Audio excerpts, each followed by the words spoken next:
Hello everyone, good morning. কেমন আছেন সবাই? আশা করছি সকলে খুব ভালো আছেন, সুস্থ আছেন, আর আমরাও বেশ ভালো আছি। আমার আজকের আরও একটি নতুন ভ্লগে আপনাদের সকলকেই স্বাগত জানাই। আজ মঙ্গলবার, সকাল এখন 11টা। আজ আপনাদের সাথে শ্বশুরবাড়িতে স্নানের পর থেকে সন্ধ্যা 7টা অবধি কী কী কাজকর্ম করি সেটাই শেয়ার করব। তো প্রথমেই দেখুন সকালের বাসি কাজকর্ম সব কিছুই কমপ্লিট হয়ে গেছে, আর আমার এদিকে স্নানটাও হয়ে গেছে।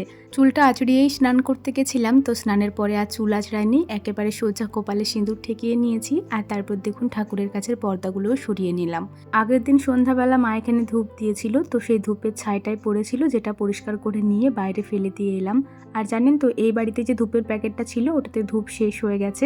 আজ সকালেই মা ধূপ এনেছে, তো এই বাড়িতেও এক প্যাকেট মতো ধূপ রেখে দিয়েছে। সেখান থেকে এই যে একটা নিলাম, আর বাকি ধূপগুলো তাকের উপরে তুলে দিয়েছি।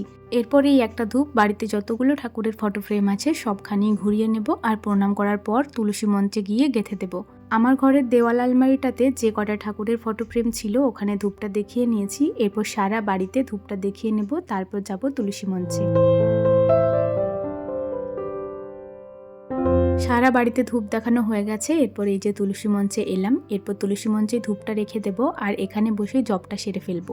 যা সুন্দর রোদ্দুর উঠেছে, মনে হচ্ছে এখানেই বসে থাকি। গ্রীষ্মের দিনে কিন্তু এখানে বসে বসে একদমই জব করা সম্ভব হয় না, কারণ তখন রোদ্দুরের তাপ ভীষণ থাকে আর এই জায়গাটা প্রচণ্ড গরম হয়ে যায়। তবে শীতের দিনে এখানে বসে বসে জব করতে ভীষণ ভালো লাগে, এত মিষ্টি লাগে না রোদ্দুরটা। এই যে জব করা হয়ে গেছে। স্নানের সময় আগের দিন যে জামাটা পরে গেছিলাম সোনামুখী, ওই জামাটাও একটু ধুয়ে দিয়েছি। শ্যাম্পু জল দিয়ে ধুয়েছি, সার্ফ দিইনি আর। তো সেই জামাটাই এখন রোদ্দুরে এলাম মিলতে। কি সুন্দর রোদ্দুর উঠেছে দেখুন। এখন শীতের দিনে রোদ্দুর উঠলে এত ভালো লাগে মনটা যে কি বলবো। এই যে সাদা জামা, তো সে কারণে উল্টিয়ে উল্টিয়েই মেলছি। যদিও জামাটা কয়েক ঘন্টার জন্যই পরেছিলাম, তবে জানেন তো, যে কোনো জামা কাপড় পরার পর আমার না আলমারিতে রাখতে ইচ্ছা করে না, যতক্ষণ না সেটা একটু ভালো করে কাচা ধোয়া করছি। সেই কারণেই সার্ফ জল দিয়ে না ধুয়ে শ্যাম্পু জল দিয়ে হলেও এটা একটু ভালো করে ধুয়ে নিয়েছি। আর তারপর দেখুন এখন ছাদের উপরে মেলে দিচ্ছি। যে কাজটা করলে আমার মনে শান্তি আসে, সেই কাজটা যতই কুটকাম হোক বা যতই পরিশ্রমের হোক না কেন, সেটা আমি করে থাকি। কারণ আমার মনে হয় মনের শান্তিটাই আসল, বাকি পরিশ্রম তো একদম বৃথা যদি মনে শান্তি না আসে। চলুন, জামা কাপড় মেলা হয়ে গেছে, ওদিকে কাকিমা বোধহয় ভাতও নামিয়ে দিয়েছে। দেখি ওদিকে কতদূর কি হলো, ওই বাড়িতে গিয়ে বাকি রান্নাটা বসাবো। আজ আবার মা উঠানটা একটু গোবর দিয়ে ভালো করে লিপে দিচ্ছে, আর গোবর দিয়ে যখন উঠানটা লেপা হয় না, এত সুন্দর লাগে দেখতে যে কি বলবো, মানে একদম নতুনের মতো লাগে উঠানটা। মাটির বাড়িতে এসে দেখছি কাকিমার এই ভাত নামানো হয়েছে, আর তারপর আবার আঁচ দিয়েছে। এখনো পর্যন্ত আঁচটা আসেনি, তো ওদিকে আঁচটা আসুক, ততক্ষণকে আমি সোয়াবিনগুলোকে একটু কেটে নিই। সোয়াবিনগুলো বেশ অনেকক্ষণ আগেই কাকিমা ভিজিয়ে দিয়েছে, তো প্রত্যেকটা সোয়াবিন কাটবো না, একটা দুটো সোয়াবিন না একটু বেশি বড়, সেগুলো একটু করে কেটে নেব, তাহলে সকলের পাতেই কম বেশি করে পড়বে। আর এই যে ছোট ছোট সোয়াবিনগুলো একটু নিকড়ে নিয়েই রেখে দিলাম। উনানে আঁচটা আসার পরে আলু সেদ্ধ বসিয়ে দিয়েছিলাম, মানে সোয়াবিনের যে আলুগুলো দেওয়া হবে সেগুলো একটু করে সেদ্ধ করতে বসিয়েছিলাম। আলুগুলো হালকা সেদ্ধ করে নিলে কিংবা ভেজে নিলে তরকারিটা খুব তাড়াতাড়ি হয়ে যায়, আর খেতেও বেশ ভালো লাগে। তো এই যে দেখুন আলুগুলো এদিকে প্রায় সেদ্ধ হয়ে গেছে। খুব বেশি সেদ্ধ করব না, কারণ ঝোলেও তো একটু ফোটাবো। এই সময় আলুগুলো নামিয়ে নেব। সোয়াবিনগুলো ওই থালাটাতে রাখলাম, কারণ সোয়াবিনগুলো এরপর ভাজতে হবে।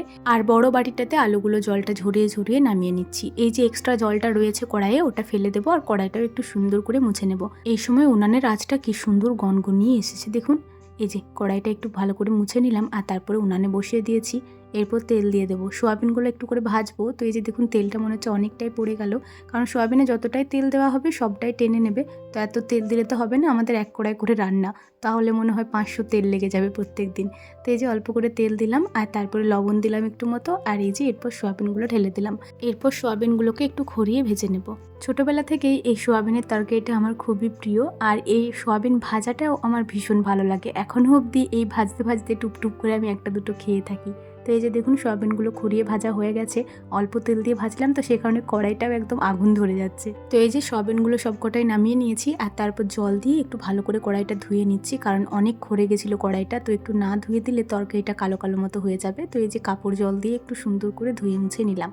এরপর যে ডাবুই করে একটু মতো তেল তুলে রাখলাম, ওটা দিয়ে দিলাম, আরও কিছুটা তেল দিয়ে দিলাম। আলুটা তো আগে থেকেই সেদ্ধ হয়ে আছে, আর সোয়াবিনটাও ভেজে রেখে দিয়েছি। এরপর মশলা কষাবো, আর এই যে আমি যে রেগুলার ফোড়নগুলো দিয়ে থাকি সেটাই দিয়ে দিলাম। অল্প চিনি, কয়েকটা পাঁচফোড়ন, একটা শুকনো লঙ্কা। চিনিটা যখন একদম লাল মতো হয়ে গলে গেল, সেই সময় দিয়ে দিলাম পেঁয়াজ কুচি, আর পেঁয়াজ কুচিটাকে এখন সুন্দর করে ভেজে নেব।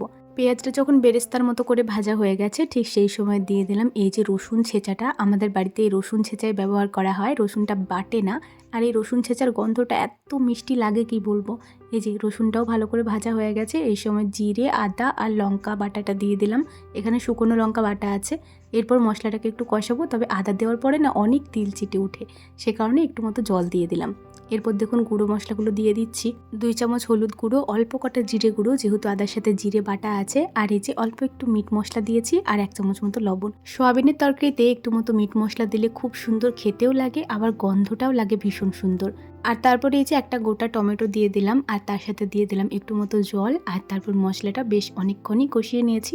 এই সময় দেখুন তেলটা একদম ছেড়ে ছেড়ে গেছে, টমেটোটাও প্রায় গলে গেছে। আর এই সময়ই সেদ্ধ করে রাখা আলু আর ভেজে রাখা সোয়াবিনটা দিয়ে দিলাম। তো এরপর মশলাটার সাথে এই দুটো জিনিসকে একটু ভালো করে কষিয়ে নেব। চিকেনে যে পরিমাণ প্রোটিন আছে সেই একই পরিমাণ প্রোটিন এই সোয়াবিনেতেও আছে, আর সোয়াবিনটা খেতে কিন্তু অনেকটা চিকেনের মতনই লাগে। আর এই জন্যই সোয়াবিনটাও আমি চিকেনের মতনই কষিয়ে থাকি, আর এই কারণে ওটা খেতে আরও ভালো লাগে। ছোটোবেলায় যখন প্রাইমারি স্কুলে পড়তে যেতাম, ওই প্রাইমারি স্কুলে কিন্তু সপ্তাহে একটা দিন সোয়াবিন রান্না হতো, আর সেই দিনটা যে এত ভালো লাগতো কি বলবো। মানে সোয়াবিন রান্না আমার এতই ভালো লাগে, তার উপর স্কুলের সোয়াবিন রান্নাটা আমার আরোই বেশি ভালো লাগে। যাই হোক, এদিকে দেখুন সোয়াবিনটা যখন ফুটছিল ঠিক সেই সময় বেশ কয়েকটা আলু তুলে একটু ম্যাশ করে নিয়েছি, এরপর ঝোলের মধ্যে দিয়ে দিচ্ছি। এতে করে ঝোলের ঘনত্বটাও ঠিকঠাক হয়ে যাবে আর খেতেও বেশ ভালো লাগে, আলুর স্বাদটা পাওয়া যায় আর কি।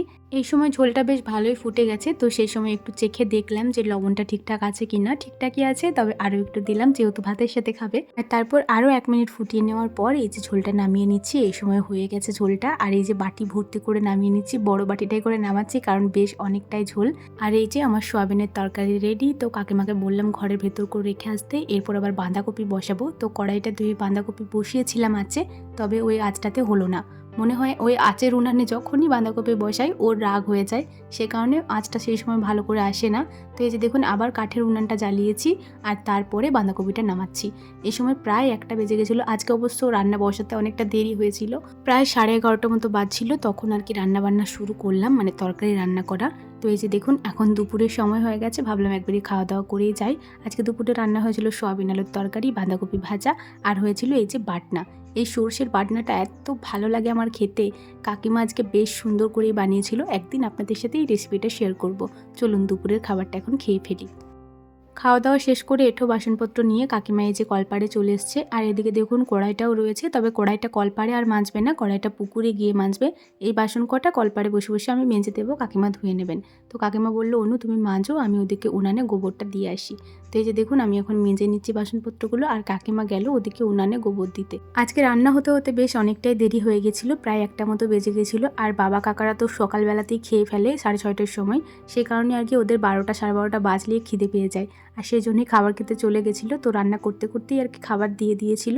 আর বাবা কাকাদের খাওয়া হয়ে যাওয়ার পরে আমরাও খাবার খেতে বসে পড়েছিলাম, সে কারণে তাড়াহুড়ো করে আর উনানে গোবরটা দেওয়া হয়নি, সেজন্যই এতক্ষণে গেল কাকিমা উনানে গোবর দিতে। যাই হোক, এদিকে দেখুন আমার বাসনগুলো প্রায় মাজা কমপ্লিট হয়ে গেছে। ভাবলাম কাকিমা যদি না আসে তাহলে পাম্প চালিয়ে ধুয়ে দেবো, তবে এগুলো মাজতে মাজতেই দেখছি কাকিমা চলে এসছে। তো এই যে কাকিমা পাম্পটা চালিয়ে নিল, এরপর এক এক করে বাসনগুলো ধুয়ে নেবে। এক দিদিভাই আমাকে কমেন্ট করেছিল যে তুমি একটা বালতি কিংবা গামলাতে করে জল ভর্তি করে রাখবে, তারপরে ওটাতে করে বাসন ধোবে, তাহলে দেখবে তোমার খুব বেশি কষ্ট হবে না। ঠিকই বলেছেন, ওইভাবে বাসন ধুলেও হয়, কিন্তু জানেন তো শ্বশুরবাড়িতে না খোলামেলা জলেই বাসন মাজা ধোয়া করে অভ্যস্ত আমি, সে কারণে ওইভাবে বালতিতে করে এখানে বাসন ধুতে খুব একটা ভালো লাগে না। আর বেশ অনেকগুলোই বাসনপত্র, তো সে কারণেই পাম্পটা চালিয়ে ধুয়ে নেওয়া হয়। এই যে বাসন মাজা কমপ্লিট, আর কাকিমা ধুয়েও নিয়েছে বেশ অনেকগুলোই, আর কয়েকটা মতো রয়েছে, কাকিমা এগুলো ধুয়ে নিক, আর আমি এই যে হাত পা ধুয়ে নিলাম। চলুন ঘরেতে যাই, এখনও আমার অনেক কাজ বাকি, এখনও এডিট করতে হবে, ভয়েস ওভার দিতে হবে, মানে আমার এত কাজ যে কি বলবো আপনাদের। বিকাল 4:30 মতো বাজে এখন, আর এই যে এডিট ভয়েস ওভার কমপ্লিট করে বিছনাটা গুছিয়ে নিয়েছি। এই যে জামা কাপড়গুলো সকালে রোদ্দুরে মেলেছিলাম, মা এগুলো দুপুরে খাওয়া দাওয়ার আগেই নামিয়ে দিয়েছে, সে কারণে খাওয়া দাওয়ার পরে আমি আর ছাদে যাইনি। তো এই যে দেখুন বিকালবেলা এখন জামা কাপড় কটায় গুছিয়ে নিচ্ছি, আরও কয়েকটা জামা কাপড় ছিল সেগুলো গুছিয়ে নিয়েছিলাম, এই কটায় বাকি ছিল, তো এই কটায় এখন বিকালবেলা বসে বসে গুছিয়ে নিচ্ছি। এগুলো একেবারে আলমারির মধ্যেই রেখে দেবো।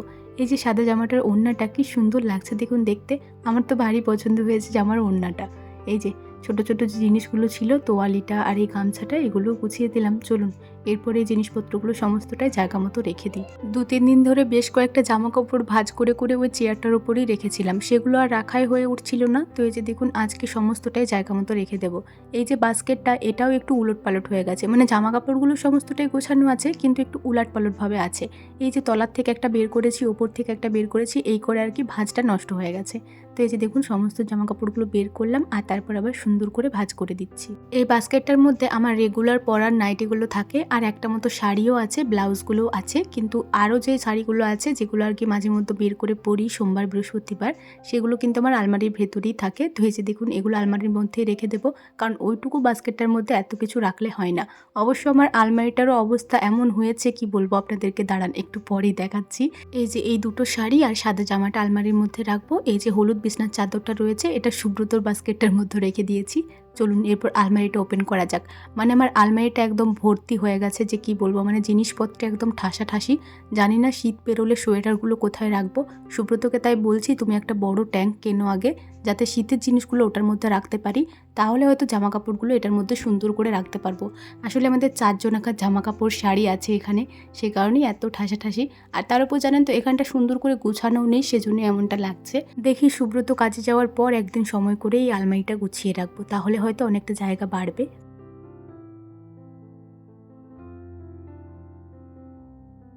বিছনাটা তো আগেই গুছিয়ে নিয়েছিলাম, তারপর নিজের রুমটাও ঝাড় দিয়ে নিয়েছি, বাকি দুটো রুমও ঝাড় দিয়ে নিয়েছি, আর এই যে বারান্দাটা এখন ঝাড় দিয়ে নিচ্ছি। কতগুলো ধুলো বের হয়েছে দেখুন। আসলে মিষ্টু একটু খেলা করে তো সে কারণে। তবে আমাদের মিষ্টু খুবই শান্ত, খুব একটা দুষ্টু নয়, সে কারণে আর কি খুব বেশি নোংরা হয় না ঘরেতে। তবে একটু আধটু হয়ে থাকে, কারণ বাচ্চা ছেলে থাকলেই ঘরেতে নোংরা হবে। সিঁড়ি পর্যন্ত ঝাড় দিয়ে ঝাঁটাটা ওখানেই নামিয়ে রাখলাম, ভাবলাম উঠানে একটু মতো জল ছড়াবো তারপর ঝাড় দেবো। জল ছড়িয়ে উঠানটা ঝাড় দিলে না খুবই দেখতে ভালো লাগে। তবে মা বললো যে না না আজকে জল ছড়াও না, আজকেই তো এই জায়গাটা গোবর দিয়েছি, এখন 2 দিন মতো জল ছড়াও না, তারপরে জল ছড়াবে। আর এই যে শাশুড়ি মায়ের কথা মতোই আর জল ছড়ালাম না, এখানটা এখন ঝাড় দিয়ে নিচ্ছি সুন্দর করে। অবশ্য গোবর দেওয়া রয়েছে তো সে কারণে দেখুন ধুলোটাও খুব বেশি উঠছে না। নয়তো শীতের দিনে একটু জল না ছড়িয়ে যদি উঠান ঝাড় দিই, তাহলে মনে হয় আমি ভূত হয়ে যাব, মানে পাউডার মেখে ভূত হয়ে যাবে, এই ধুলোগুলো মাখা হয়ে যাবে আমার গায়ে। বর্ষার দিনে মাটির উঠানটাতে প্রচুর পরিমাণে ঘাস জন্মায়, আর সে কারণে উঠানটা কতটুকু মতো হয়ে যায়। রোজ রোজ এত ঘাস ছেঁড়াও সম্ভব হয়ে ওঠে না। তবে শীতের দিনে কিংবা গ্রীষ্মের দিনে উঠানটা এত সুন্দর চকচকে থাকে না, দেখেই কি ভালো লাগে। ঝাড় দিয়েও যেন একটা মনের মধ্যে আলাদা শান্তি পাওয়া যায়। ব্যাস মাটির উঠানটা এই মাথা থেকে ওই মাথা পুরোটাই ঝাড় দেওয়া হয়ে গেছে। নোংরাগুলো ওপাশে জড়ো করে রাখলাম, কাকিমা সকালবেলা ফেলে দেবেন। এই যে ঢালাইটা দেখছেন, এটাও একটু মতো ঝাড় দিয়ে থাকি বিকালবেলা, তো এদিকটা একটু ঝাড় দিয়ে দিচ্ছি। মিষ্টু এখানটাতেও খেলা করে জানেন, সে কারণে পাতাগুলো এদিক সেদিক ছড়ানো রয়েছে। তো এই যে এই জায়গাটাও ঝাড় দিয়ে দিলাম, কি সুন্দর লাগছে দেখুন দেখতে। সকালবেলা ঘর ঝাড় দেওয়ার পরে বাসি ঝাঁটাটা ধুয়ে থাকি, তবে বিকেলবেলা কিন্তু ঝাড় দেওয়ার পরে আর ঝাঁটা আর কিছুই ধুই না। তো এই যে দেখুন ঝাঁটাটা ঘরের মধ্যে রেখে দিলাম, আর এরপর একটু জল ভরতে হবে বোতলে। বোতলগুলো বাইরেটাতে রেখেছিলাম, তো এই যে দেখুন বোতলগুলো নিয়ে যাচ্ছে এখন কলপারে। শীতের দিনে খুব বেশি জল ভরতে হয় না, মানে একবার জল ভরে নিলেই সারাদিন চলে যায়। অবশ্য সারাদিনেও এই জলটা শেষ হয় না, 1 বোতল মতো রয়েই যায়, কিন্তু প্রত্যেক দিন জলটা ভরে থাকি, কারণ জলটা আর কি ঠান্ডা হয়ে যায়, 2 দিন ধরে খাওয়া যায় না। তো এই যে দেখুন জলগুলো এখন ভর্তি করে নিচ্ছি। এখন ওই 3টে মতো বোতলই ভর্তি করছি, গ্রীষ্মের দিনে আরও বোতল ভর্তি করে রাখি, তবুও 2 বেলা ভর্তি করতে হয়, কারণ অনেক জল খাওয়া হয় তখন। তো এই যে দেখুন বোতল কটা এখন ধুয়ে ধুয়ে ভর্তি করে নিচ্ছি।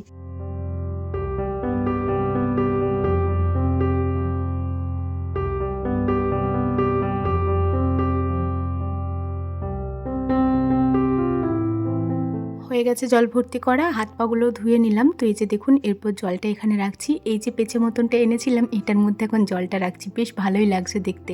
পড়েও যাচ্ছে না বোতলগুলো, খুব সুন্দর সোজা সোজা দাঁড়িয়ে থাকছে।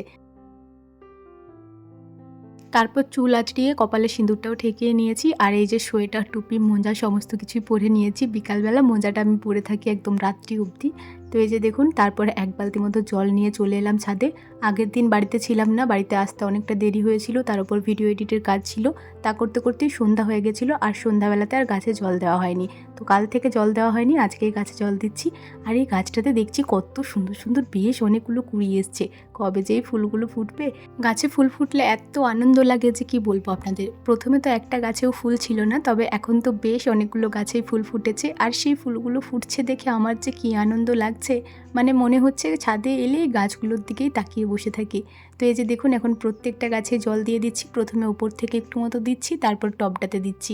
প্রত্যেকটা গাছে কুড়ি চলে এসছে জানেন। কবে যে ফুটবে সবকটা গাছে ফুল, সেদিন দেখতে কি ভালো লাগবে বলুন। এই গাঁদা ফুলের গাছগুলো একটা বড় টবে বসাতে হবে আর একটু বেশি করে মাটি দিয়ে বসাতে হবে, তাহলে হয়তো আরোই ভালো ফলন হবে।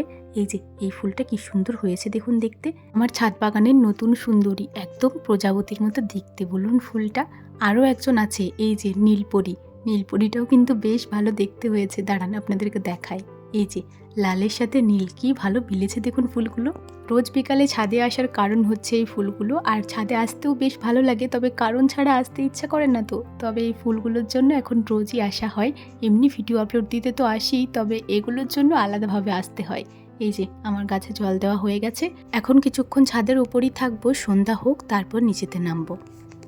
এই মুহূর্তে অনেকটাই সময় পার করে ফেলেছি, প্রায় 6টা 10-20 মতো বাজে। এই সময় এই যে এই বাড়িতে এলাম আর চা করা কমপ্লিট হয়ে গেছে, সকলের চা খাওয়া হয়ে গেছে। আমিও চা বিস্কিট খেলাম, আজকে আর মুড়ি খাইনি। আর তারপর দেখুন মা আটাটা ভিজিয়ে রেখেছিল বিকালবেলা, এখন ওই আটাটারই লেচি কেটে নিচ্ছি, এগুলো রুটি হবে রাত্রেবেলা।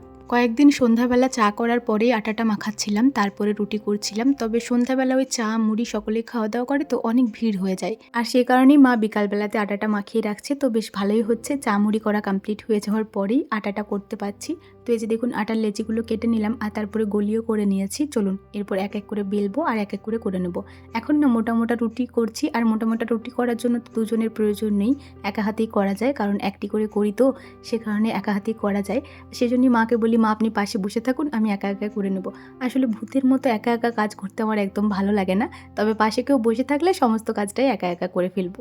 এই যে একটা রুটি বেলে নিয়েছি, এরপর তাওয়াটা চাপিয়ে দিলাম, তাওয়াটা একটু কাপড় দিয়ে মুছে নিয়েছি। প্রত্যেকটা রুটি করার পর কাপড় দিয়ে একটু করে তাওয়াটা মুছে নিই। আর তারপর দেখুন রুটিটা এখন বসিয়ে দিয়েছি, আর ওই রুটিটা সেঁকতে সেঁকতেই আরও একটা রুটি বেলে রেখে দিলাম ওদিকে। এদিকে দেখুন রুটির এক পিঠটা সেঁকা হয়ে গেছে, তো এদিকটা উল্টিয়ে দিলাম। খুব বেশি সেঁকা হয়নি, এক পিঠটা একটু হালকা মতো সেঁকবো। তারপর এই যে অপর পিঠটা একটু ঘুরিয়ে ঘুরিয়ে ভালো করে চারিধার সেঁকে নিচ্ছি। চারিধারটা যখনই ভালো করে সেঁকা হবে তখনই আর কি রুটিটা ফুলবে, নয়তো এই মোটা মোটা রুটিটা একদমই ফোলে না। তো এই যে দেখুন চারিধারটাই সেঁকে নিয়েছি, আর তারপর আবার উল্টিয়ে দিলাম। এই যে কি সুন্দর রুটিটা ফুলছে দেখুন। এই তাওয়াতে করে রুটি তৈরি করে খাওয়াটাও ভালো, আবার এভাবে রুটিটা করলে না রুটিটা নরমও থাকে বেশ অনেকক্ষণ। এই যে হয়ে গেছে রুটি করা, চলুন এক এক করে হটপটে সমস্তটাই রেখে দিই। রুটি করার সময় গ্যাসের উপরে অনেক আটার গুঁড়ো পড়ে, আর সেজন্যই যখনই রুটি করা কমপ্লিট হয়ে যায় আমি কাপড় দিয়ে গ্যাসটাকে একটু সুন্দর করে ঝেড়ে নিই। এতে করে আর এক্সট্রা করে মুছতে হয় না, একটু ঝেড়ে নিলেই হয়ে যায়। এই যে হয়ে গেছে গ্যাস ধোয়া মোছা, চলুন এরপর ওই বাড়ি। বন্ধুরা, ওই বাড়ি থেকে আসার পর মিষ্টুকে পড়ালাম, অনেকটাই দেরি হয়ে গেছিলো, প্রায় 7টা বেজে গেছিলো। তো 7টার থেকে 7টা 40 মতো এরকম সময় করে পড়ালাম মিষ্টুকে। ওই আধ ঘন্টা 40 মিনিট পড়িয়েছি, কারণ সারাদিনেই এত এদিক সেদিক ঘোরাঘুরির পর আমারও মনে হয় একটু রেস্ট করি। তো সে কারণে আর কি ওই 7টা 40 থেকে 8:30 অবধি আমি একটু রেস্ট করি, তারপর খাবার দাবার খেতে যাই। তো এখন ওই 9টা 10-20 মতো বাজে, এই সময় খাওয়া দাওয়া করে এলাম। এখনও ব্রাশ করা হয়নি, ব্রাশ করবো এরপর, তারপর আবার মশারি খাঁচাবো, তারপরে জব টপ করে ঘুমাবো। চলুন আজকের ভিডিওটা এই পর্যন্তই। ভিডিওটি কেমন লাগলো অবশ্যই কমেন্টে জানাবেন, ভালো লাগলে একটি লাইক করে দেবেন এবং সাবস্ক্রাইব করে আমার ছোট্ট চ্যানেলটির পাশে থাকবেন। সবাই ভালো থাকবেন, সুস্থ থাকবেন, সাবধানে থাকবেন। দেখা হবে খুব শীঘ্রই পরে কোনো একটি ব্লগে। ততক্ষণের জন্য সবাই ভালো থাকুন, সুস্থ থাকুন, সাবধানে থাকুন, আর সকলের পরিবারকে নিয়ে ভালো থাকুন। টাটা। আর হ্যাঁ, সকলকেই শুভরাত্রি।